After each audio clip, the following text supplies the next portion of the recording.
మనం అమీన్పూర్ మున్సిపాలిటీ పరిధిలో వస్తున్నటువంటి 1042, 1043, 1044, 1047 ఇవన్నీ కూడా సీలింగ్ ల్యాండ్స్.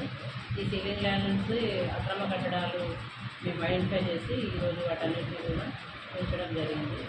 గతంలో కూడా వీళ్ళు ఒకసారి కన్స్ట్రక్షన్ చేశాము, మళ్ళీ వాళ్ళు సెకండ్ టైం కన్స్ట్రక్షన్ చేశారు. అవి కూడా ఇవాళ అన్ని డిమాలిష్ చేయడం జరిగింది. తర్వాత ఇంకా మీదట వాళ్ళు మళ్ళీ ఏమైనా అక్రమ కట్టడాలు దాంట్లో ఆ సర్వే నెంబర్లు వచ్చేప్పటికీ తప్పకుండా వాళ్ళ మీద క్రిమినల్ కేసులు నమోదు చేస్తాం. యాజ్ ఏ తహసీల్దార్గా, అమీన్పూర్ తహసీల్దార్గా నేను ఎంక్రోచ్మెంట్స్ వాళ్ళకి చెప్పేది ఏంటంటే, ప్రతి గవర్నమెంట్ సర్వే నెంబర్ మీద మేము ఎంక్వైరీ చేయిస్తున్నాము, విజిలెన్స్ ఎంక్వైరీ జరుగుతుంది, తర్వాత టాస్క్ ఫోర్స్ టీమ్స్ కూడా తిరుగుతుంది. కాబట్టి ఎక్కడ ఎంక్రోచ్మెంట్ జరిగినా కూడా వాటన్నిటిని డిమాలిష్ చేయడం జరుగుతుంది. కాబట్టి అక్రమ కట్టడాలకు వెళ్ళకపోవడం మంచిది. వెళ్ళినట్లయితే వాళ్ళ మీద అందరి మీద క్రిమినల్ కేసులు కూడా నమోదు చేస్తాం. ఎన్ని ఇండ్లు పూర్తి చేస్తాము? ఈరోజు 6 houses చేయడం.